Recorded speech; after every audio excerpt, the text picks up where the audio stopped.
Hello and welcome to another DAWNCast podcast. I'm Dai Lee, And I'm Kathy Ngo. and today we're really excited that I've been able to get hold of a very, very busy man, a very much active man within the space of government relations, and he is the CEO of Multicultural New South Wales. And I have to say, my boss, he probably disagree, but I'm on the board of Multicultural New South Wales, and we work very closely together on the issue of diversity and inclusion for New South Wales. So welcome, Joseph. Thank you for sparing your time. Hi, Jai. Hi, Kathy. How are you? Good. It's very Good. valuable Thank time. you for having me. You're welcome. I know you're a very, very busy man. Oh, stop it. Running around and trying to manage the multicultural community in New South Wales and making sure that people are looked after, especially in these very, difficult times, isn't it? Well, it is, but it's a very challenging time. There's no doubt about it, but it's also presenting a lot of opportunities, Di, as you know, connecting with multicultural communities. We're from 305 different ancestries in New South Wales, speak 225 different languages and practice 146 different religions. So communication right now in these incredibly challenging times is pivotal, but also being compassionate and being able to just have a lot of human conversations with all of our different community leaders, religious leaders, consular corps, our advisory board, of which you're a fantastic member of, our Ethnic Communities Council, Federation of Language Schools, all of those different players. It's really important that we reach out with them and stay connected with them. So, they're tricky times, but they're also incredibly inspiring times, particularly hearing some of the most incredible work and selfless work that so many of our multicultural communities are doing in terms of providing food packages, emergency relief support, even the care for a lot of the elderly across all different communities, our religious leaders reaching out, going and doing home visits, all of that sort of stuff. It's pretty inspiring. What has been some of the most challenging things that the agency has to face in the last few months in terms of dealing with COVID-19? Yeah, it's a great question, Di, and I talk about having multicultural New South Wales in good times, and that it's important for us to be able to celebrate multiculturalism and appreciate and understand difference. But I actually think we really shine in tricky times. I think the agency's built on a model of supporting people in becoming more resilient, and resilience can mean a lot of different things to different people. But in the context of so many migrant stories, I mean yours included, it's people can overcome significant adversity to come to this country, but then it's responsible both on the individuals but also on the country to help set them up for success. So in the context of COVID, that's added a whole nother layer of confusion and complexity and uncertainty and fear. So our role right now is really important in terms of getting clear health messaging across to all the communities, but also equally importantly, letting them know that they have a voice and an advocate in our agency through to the government, making sure that, we tailor any New South Wales government response as being, culturally and linguistically and religiously appropriate and all of those things as well. So we've been very, as you use the word busy, I've said we've been incredibly hardworking through the last weeks and months. But as I also said, it's been incredibly rewarding being able to get cut through and make sure that these communities don't feel alone and that the government stands with them. In terms of, can you explain for those who don't understand the agency work and what it is about? Can you give us, the audience, a bit of an explanation? What do you mean by agency? The multicultural agency, you know how Joseph's referring to the multicultural agency. So I think it'd be great for people to understand what it does and how it plays, where it sits within in our New South Wales community. Yeah, and Di, this is the question that I get asked the most by everyone. So thanks for asking it. What do we actually do?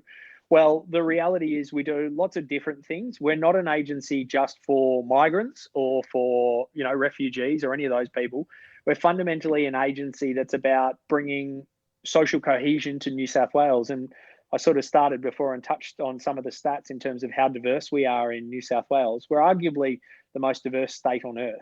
And when you think about that, that comes with some incredible opportunities, as organisations like Dawn and others have tapped into. If we get the ingredients of diversity and the outcome of inclusion right, then we enable innovation, we allow psychological safety, we create a space where the best and brightest minds can work together to solve complex and societal problems.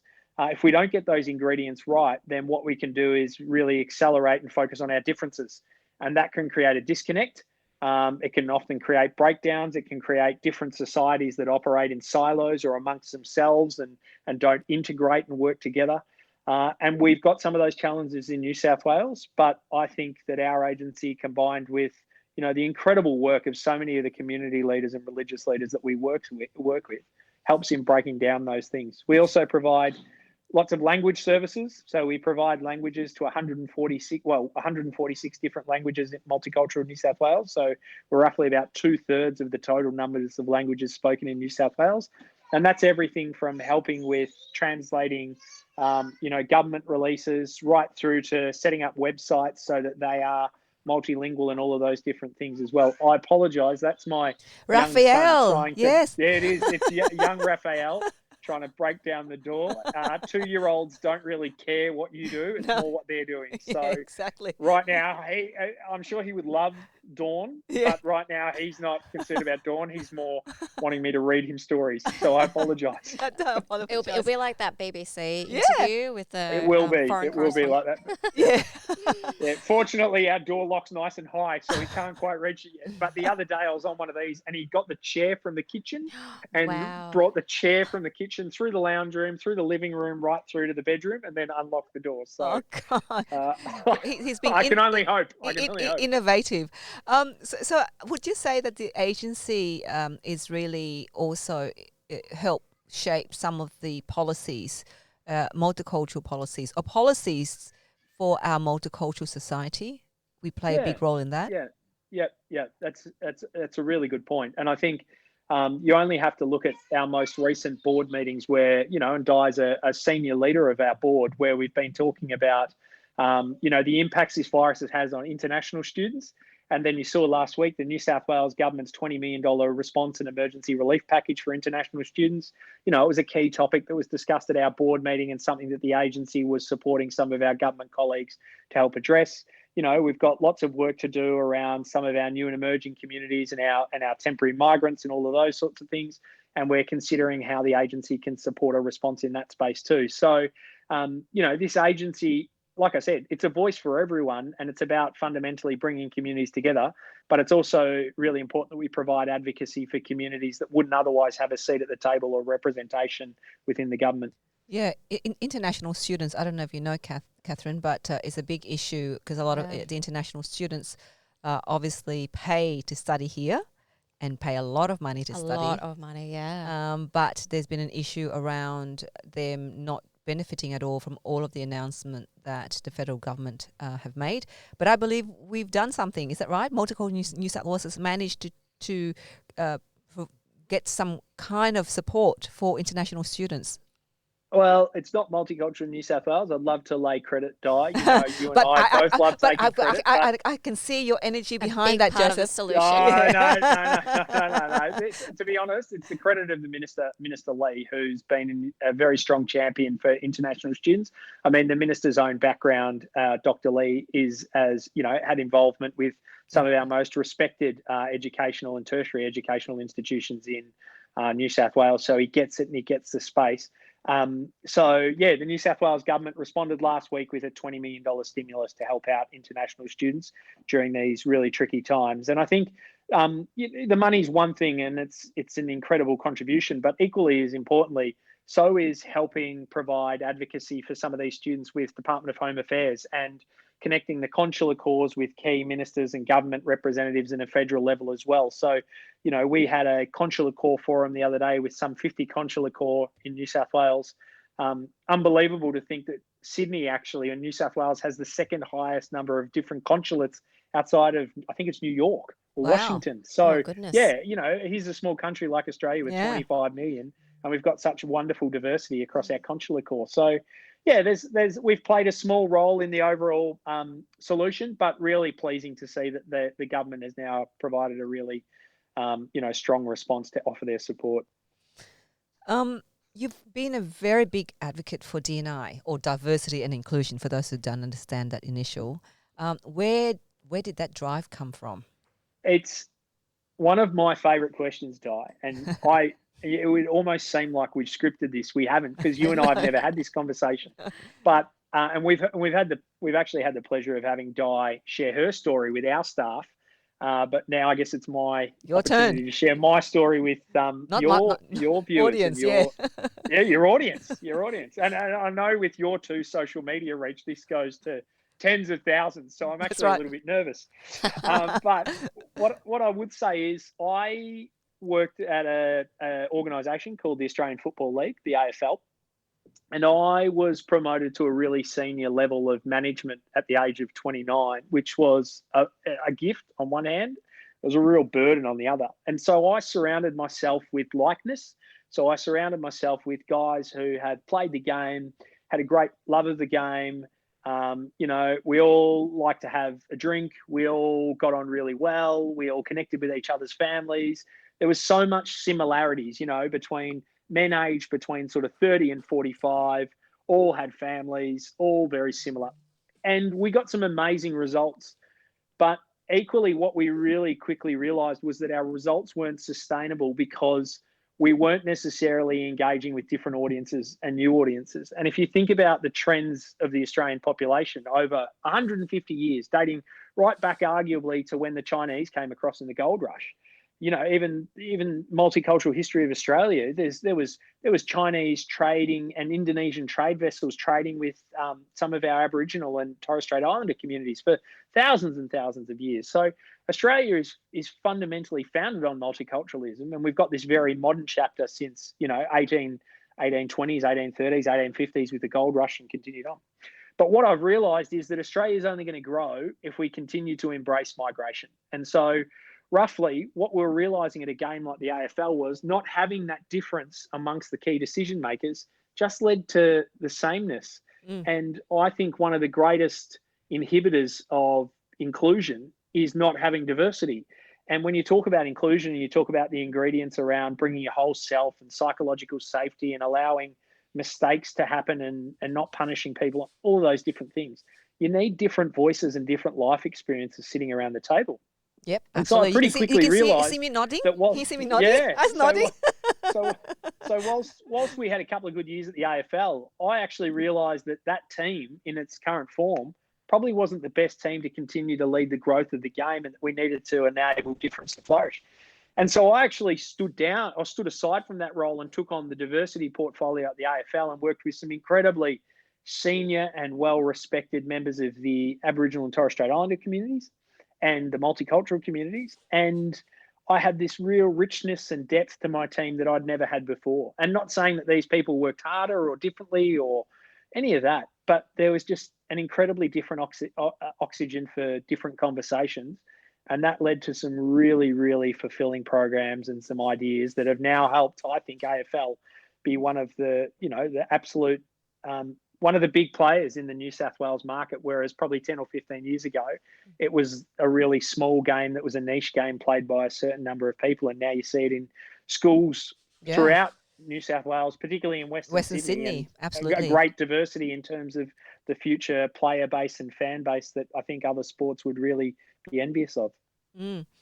I have no doubt COVID has really impacted the game as well, hasn't it? Oh, yeah. They've started training. I think all this, yeah. They just started training today. That's right, Kathy. Yeah. But I think all the sports, and it's not about one sport doing it better than the others. I think all of the sports have found it incredibly confronting. So many staff across all sports have been stood down for this period. And only now that we're starting to see the re-emergence of sport and the professional athletes back training. And I saw the West Tigers training at the park around the corner the other day. And, the NRL will reboot on the 28th of May and the AFL on the 11th of June. And hopefully rugby union, the soccer and all the other sports will follow, which will be good. So can you share with us a bit about your upbringing? Of course, Joseph La Posta is a very Italian name, so yeah. So and how it has shaped your career. Yeah, so I grew up in Melbourne, in a suburb called Fairfield, which is very different to the Fairfield up here, Di. Oh, really? Equally as fantastic, but very different. I remember when I first came to Sydney in 2006, I walked into a shop in Oxford Street, and the lady asked me where I was from, and I forgot I was in a different city, and I said, I'm from Fairfield. She was looked at you. Shopping in Oxford Street, and you're from Fairfield. I was like, Yeah. This is weird. Clearly a bit judgy, aren't we, in Oxford Street? But no, I grew up in Melbourne, and I was the son of a migrant who migrated here in 1959. So my dad came on a ship from Italy. It took them 4 months to get from Rome to the port of Melbourne, and then they got trained straight from the port of Melbourne up to a place called Bonegilla, which was a massive intern or migrant camp. Yeah. Yeah, they spent it? months No. there. They worked on the Snowy Hydro scheme with his dad for a little while. They then did some fruit picking and based themselves in, I think, Echuca or Mildura for a little while, and then came back to Melbourne. They lived at the back of an Australian family's house in Fitzroy. You know, they were dirt poor, working 2 or 3 factory jobs, both parents. The kids virtually reared and raised themselves, you know. Yes, back in those Nonna days. would come home. Yeah. We would Nonna have would to raise come home ourselves. from work, Yep. feed them, and then go back to work in the restaurants or in the hospitality trade. You know, inevitably get the last tram home at 1 o'clock in the morning, and then get up at 6 or 7 and do it all again. And so I'm really proud of the fact that I'm the first member of my family to ever go to university and pass university, which is cool. So I'm the first me person too. yeah. And that symbolism isn't lost, because you have to reflect on the sacrifices that both your parents made in bringing you to this point, but also your grandparents made in terms of making a very bold move to leave a war-torn and ravaged country like Italy to come to Australia for a better life. So, I'm really proud of that story, and that contributes to who I am today. And that's why I guess, I love the job that I'm in, because it's fundamentally about providing opportunities for people who are new to our country, and knowing that if we get it right, hopefully they can become future advisory board members or directors at Dawn, or, CEOs of Multicultural New South Wales. So, yeah. What's been your favourite moment? Because I think you've only been in that role for about a year or so, coming from quite male-dominated AFL sporting to Multicultural New South Wales. What's been your favourite moment? Yeah, and it's interesting you touch on the gender, because Multicultural New South Wales, 65% female. When I joined, our leadership team was only 20%. It's now 70% female. So I often tell people that my 2 bosses at work, the policy advisor and the chief of staff to the minister, are both female. My advisory board members, the majority of them, I think just about, are female, and my executive team is now female. So I'm surrounded by intelligent, powerful women who are fiercely, progressive in their thinking and wouldn't let me be complacent for 1 minute. And I love it. I really enjoy the challenge of the difference that creates, coming from a male-dominated environment like the AFL, where it was, it was more like you sort of fitted in, and if you didn't fit in, then you were a bit other, or you're a bit different. So, and I'm sure the organisation's changed now. I haven't worked there for 4 or 5 years, but I love it. I love seeing people grow and develop, and I think there's similar philosophies to what Dawn's about, which is about, we've got an organisation which we call a dysfunctional family, where, we all sort of sit around the dinner table and squabble with each other and have really real conversations. But the minute that we then go outside of our household, we're very tight. We're a very close-knit team. We care about each other incredibly, and I really enjoy being the leader of that, I guess. And I've got a great advisory board that gives me frank and fearless advice. I've got a minister who cares about our space and listens. So, yeah, my probably favourite moments are just about every day. I often say to my team that I've earned the right to walk into my office because of the fact that I was selected for the role. But every day I sit down in my chair, I have to earn the right to sit in that seat as the CEO, and never be complacent about that, because there's a lot of other people that could do that job, my job, in a heartbeat. And I've got to always keep that sort of fresh growth mindset coming in each and every day, and never be complacent. Mm. So what's ahead now? What are the, obviously lots happening in terms of COVID-19. How are you managing that for Multicultural New South Wales and the staff? Yeah, well, we're quite lucky, because we've been able to very quickly mobilise our team and get them home and get them safe. So as the virus was sort of, becoming incredibly widespread and problematic through Italy and other parts of Europe, and we were watching that really closely, the minute that the Premier sort of gave the direction to go home, if you could work from home, we're able to mobilise our workforce and get everyone on iPads with SIM cards and, laptops and all of those sorts of things, so they could keep doing their job. Now it's about how we slowly transition our team back to the office at the right time. But equally importantly, I think what this whole experience has taught us is how probably slow we were to embrace video technology, concepts like flexible work and all of these other things. there's no need for people to feel like they have to work from 8:30 till 5 every day in the office. I think it's been demonstrated, and I actually think it's been an inhibitor to inclusion and diversity in a sense, because Absolutely. it's put additional pressures on, parents of school-age children or young mums or young dads who want to be more present with their kids, and we've created a barrier with the office. Or even people with disability or with visual impairment, the ability to be able to contribute perhaps to the organisation. It's now hopefully more Definitely. Yeah, I can open. agree to that. And I think at the moment, just from the last couple of days and weeks, speaking to a lot of different people, members of people of colour and diverse community, disabilities, they're actually feeling quite anxious about going back to work, because they're worried that people might, once you're in the physical office space, they might have that kind of old mentality or mindset. So fingers crossed that doesn't happen, because we've all demonstrated that this new way of working can work. Yeah. I 100% subscribe, and I think it's really important that platforms like this give oxygen to understanding that for a lot of people, COVID's actually created a really safe space where they can be psychologically safe and bring their true selves to their jobs. And just being mindful that when we transition back into the office environment, that we don't crush that, that we sort of protect that and nurture that, and understand that.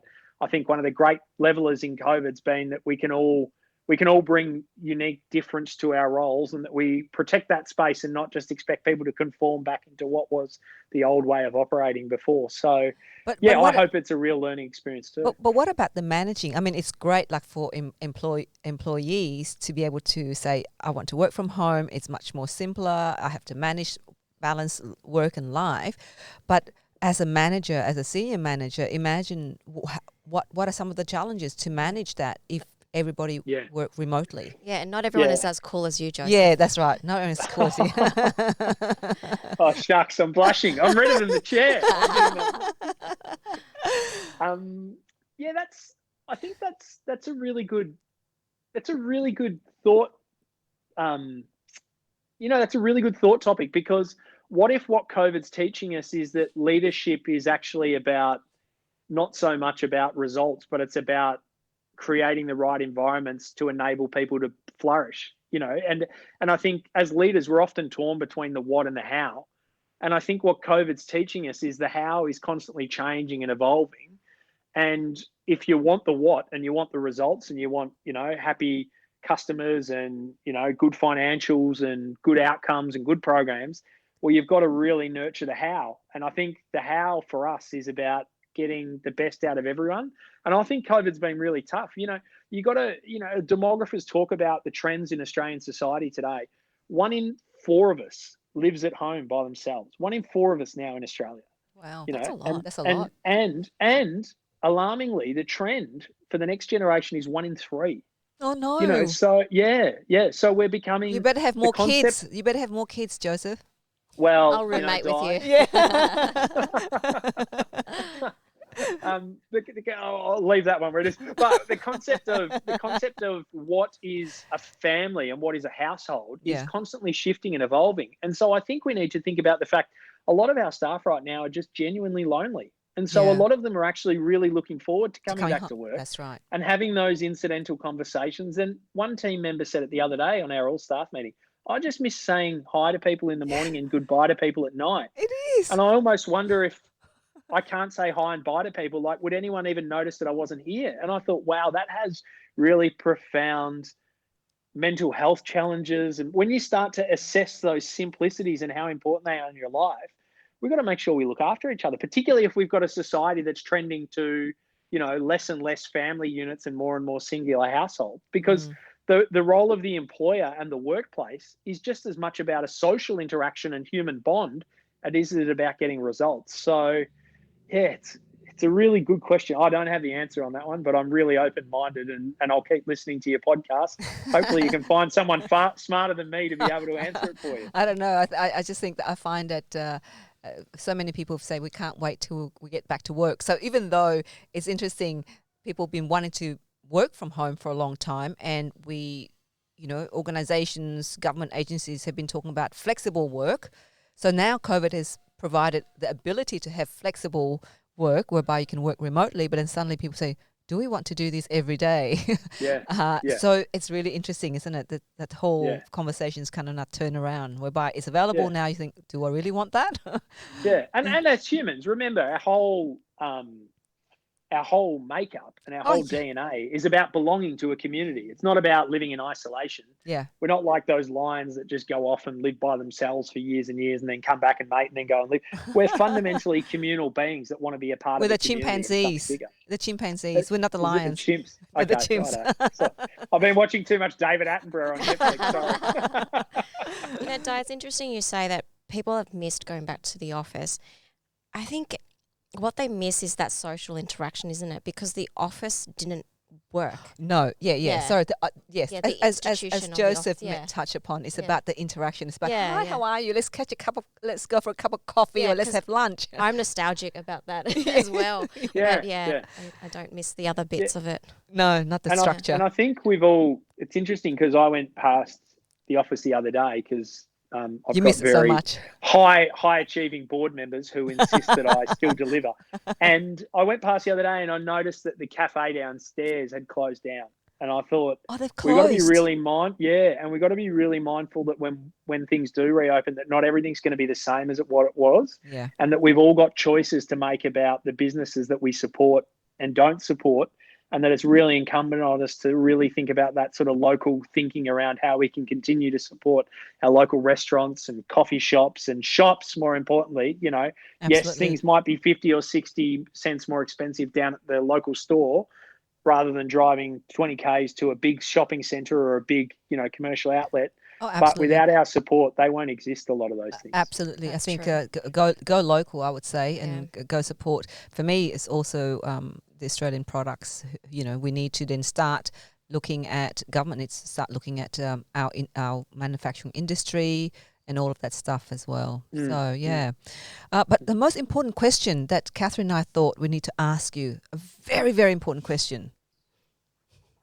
What is it? AFL or Just NRL? joking. Oh, well, Di, as you know, I don't know. I was a chair of Sport New South Wales, Oh, yeah. and I don't have favourites, Di. So I you're love all Switzerland. sports equally. You're Switzerland. I love all sports equally. And I'll be honest, some of my favourite organisations when I was at Sport New South Wales, riding for the disabled because of what they stood for in terms of getting young kids on horses and just seeing the pure bliss of watching these children who had loved horses, but as Kathy said before, disability has been an inhibitor to them being able to sort of participate in some of these sports. Seeing these kids hop on a horse for a first time and learn how to ride them, and sailing with disabilities was my other favourite, because so many kids can never get on boats because of some of their barriers through their physical limitations. To see these sports. So I haven't answered your question, and I've deliberately shirked it, Di, but I love all sport, and I can't wait for the 28th of May, and I can't wait for the 11th of June, and I can't wait for every other sport, netball and all the rest of them to get started. Any final message to our audience? I am on this program because I believe in what Dawn does. I think Dawn is fundamentally about challenging all of us in society to be different. I love Di's energy. I love the difference that Di brings to our board meetings. I'm sure Di's exactly the same at Fairfield City Council, where, she says what she thinks and what she believes in and not what everyone else wants her to think and believe. And I think, reflecting on Di's own personal journey and what that stands for and how that potentially sets her up to think about how to enable difference to flourish, particularly knowing your own upbringing, Di, I think that's really powerful. And I think as a society, it's really incumbent upon us to give oxygen to those things. If we are going to make new and emerging Australians a successful story in a modern society, and when I think about when my dad came to Australia, 90% of jobs were factory jobs. Well, 90% of jobs today in an Australian society require a tertiary degree. And so we've got to think differently if we're going to now enable these new and emerging communities to flourish and really contribute. And in the early years, that might be seen as being overly soft or providing, support levels that, previous generations of migrants or other Australians don't get. But I guarantee you, if we get it right, and particularly areas like Fairfield, we can see some of the most incredible entrepreneurial, intelligent people really flourish in this country and give it a really good fist. So yes to Dawn, yes to Multicultural New South Wales, and yes to anyone else that's really trying to enable the ingredients of diversity and inclusion to thrive. Thank you so much, Joseph. That's really great. I really appreciate that. Fairfield, as in Fairfield in Sydney West, not Fairfield, Fairfield Melbourne. and Sydney. Clarify. No, not Fair. clarify. Well, I love them both, but Fairfield and Sydney West. Look, thank you so much for your time, and I know it's very valuable, and I know you've been so busy working with the minister and also with the government in order to ensure that we as a board and as an agency is doing as much as we can for the culturally diverse society in New South Wales. So we are both grateful for your time, and so thank you for being Thank on you. DAWNCast. My absolute pleasure. Thanks, Kathy. Thanks, Di. Take care. Thanks. Take care. Bye. Bye. Bye, Thanks bye. everybody for watching DAWNCast, and that was Joseph La Posta, the CEO of Multicultural New South Wales, and we're very honoured to have him join us today. So that's it from me. I'm Di Lee. And I'm Kathy Ngo. Don't forget to subscribe to DAWNCast for more awesome content like this. See ya. Bye. Bye.